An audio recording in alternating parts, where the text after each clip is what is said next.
விடாமுயற்சி. நம்ம எல்லாருமே இந்த வார்த்தையை அடிக்கடி கேட்கிறோம் இல்லையா? ஆனா ஒரு தோல்வி வரும்போது துவண்டு போகாம இருக்கிறது எப்படி? சரி, இன்னைக்கு நாம சில சிம்பிளான கதைகளுக்குள்ள மறைஞ்சிருக்கிற சில பெரிய ரகசியங்களை பத்தி பார்க்கலாம். வாங்க, நம்ம சேர்ந்து இந்த பயணத்தை தொடங்கலாம். ஏன் சில பேர் மட்டும் ஜெயிச்சுட்டே இருக்காங்க? நம்ம எல்லாருக்குமே இந்த கேள்வி எப்பவாச்சும் மனசுல வந்திருக்கும். திறமையா? அதிர்ஷ்டமா? இருக்கலாம். ஆனா உண்மையான காரணம் இருக்கு பாருங்க. அது ரொம்ப சிம்பிள், ஆனா ரொம்ப பவர்ஃபுல். ஆமாங்க. வாழ்க்கையோட பெரிய பெரிய பாடங்கள் எல்லாமே நம்ம சின்ன வயசுல கேட்ட சிம்பிளான கதைகளுக்குள்ளதான் ஒளிஞ்சிருக்கு. அப்படிப்பட்ட சில கதைகளை தான் நம்ம இப்ப பார்க்க போறோம். ரெடியா? சரி, இந்த விடாமுயற்சியே நாம ஒரு பிரமிட் மாதிரி யோசிச்சு பாப்போமா? அதோட பேஸ்மெண்ட், அதாவது அடித்தளம் என்ன நினைக்கிறீங்க? அது வேற எதுவும் இல்ல, நமக்கு நாமளே போட்டுக்கிற தடைகள் தான். ஆமா, அந்த கண்ணுக்கு தெரியாத தடைகளை பத்தி தான் இப்ப நம்ம பார்க்க போறோம். யோசிச்சு பாருங்க, ஒரு பெரிய யானை ஒரு மலை மாதிரி நிக்குது. ஆனா அதை கட்டி போட்டிருக்கிறது என்னவோ ஒரு சின்ன கயிறு தான்.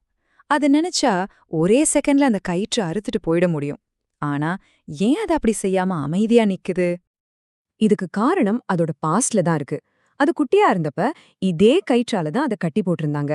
அப்போ அது தன்னோட முழு பலத்தையும் யூஸ் பண்ணி போராடி பார்த்துச்சு. ஆனா அதால முடியல. அந்த தோல்வி அதோட மனசுல ஆழமா பதிஞ்சிடுச்சு. அதனாலதான் இன்னைக்கு இவ்ளோ பெருசா வளர்ந்த பிறகும் நம்மால முடியாதுங்கிற அந்த பழைய நம்பிக்கையிலேயே அது வாழ்ந்துட்டு இருக்கு. இப்ப புரியுதா? அந்த யானையோட உண்மையான ஜெயில் அந்த சின்ன கயிறு கிடையாது. அதோட மனசுக்குள்ள இருக்கிற அந்த முடியாதுங்கிற எண்ணம் தான். அந்த ஒரு எண்ணம் தான் அதை கட்டி போட்டிருக்கு. ஒரு நிமிஷம், நீங்க யோசிச்சு பாருங்க. உங்களை கட்டி போட்டிருக்கிற அந்த சின்ன கயிறு எது? உங்க பாஸ்ட்ல நடந்த ஏதோ ஒரு தோல்வி இன்னைக்கு உங்களை முன்னாடி போக விடாம தடுத்துக்கிட்டு இருக்கா? அந்த யானை மாதிரி நீங்களும் உங்க உண்மையான பவர் என்னன்னு மறந்துட்டீங்களா? ஓகே, மனசுக்குள்ள இருக்கிற தடைகளை உடைச்சிட்டோன்னு வச்சுக்கலாம். அடுத்து என்ன? நமக்கு வெளியிருந்து வர்ற நெகட்டிவிட்டியை எப்படி சமாளிக்கிறது? நம்ம பிரிமிட்டோட அடுத்த லெவலுக்கு போலாம். சுவர்கள், அதாவது நம்ம சுத்தி இருக்கிற எதிர்மறை எண்ணங்கள்ல இருந்து நம்மள காப்பாத்துற சுவர்கள். ஒரு தவளை ரேஸ் நடக்குதுன்னு கற்பனை பண்ணிக்கோங்க. கோல் என்னன்னா, ரொம்ப உயரமான ஒரு கோபுரத்தோட உச்சிக்கு போகணும். ஆனா சுத்தி நிக்கிற கூட்டம் என்ன பண்ணுது தெரியுமா? முடியாது, இது நடக்கவே நடக்காதுன்னு கத்தி அந்த தவளைங்களோட நம்பிக்கையை உடைக்குது. அந்த கூட்டத்தோட சத்தத்தை கேட்டு பாதி தவளைங்க நம்பிக்கையை இழந்து கீழே விழுந்துடுது.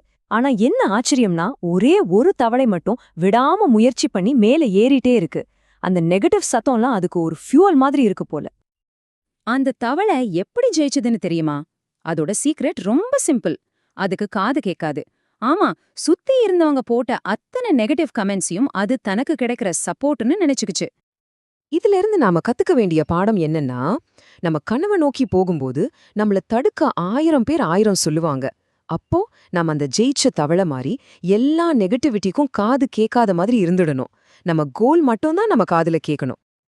வாங்க, நம்ம பிரமிட்டோட அடுத்த ஸ்டேஜ்க்கு போகலாம். ஏற்றம்.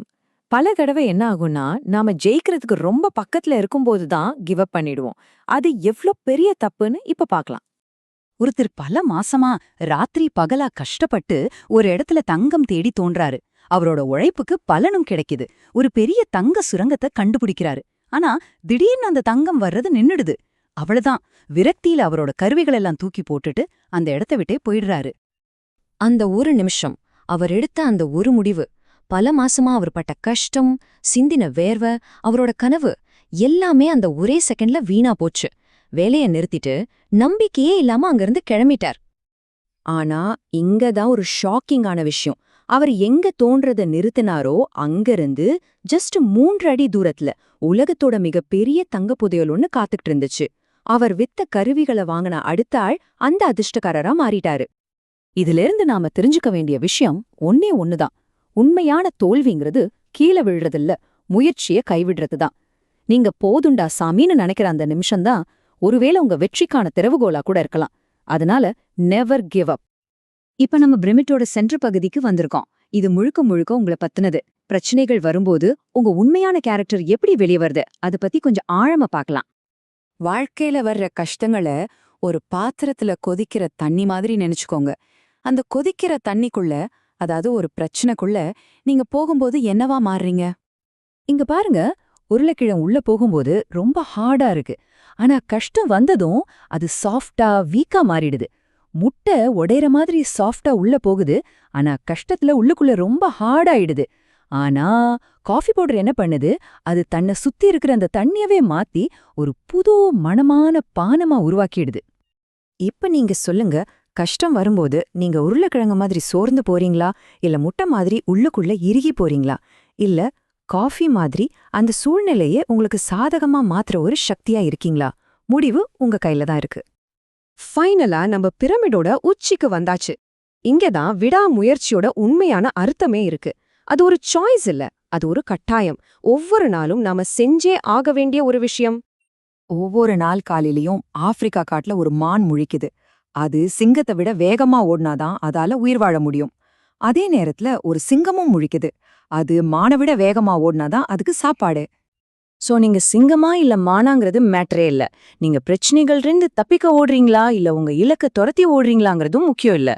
முக்கியமான விஷயம் ஒன்னே ஒண்ணுதான். சூரியன் உதிச்சதும் நீங்க ஓட ஆரம்பிக்கணும். உங்க ஓட்டத்தை இன்னிக்கே ஸ்டார்ட் பண்ணுங்க. நன்றி.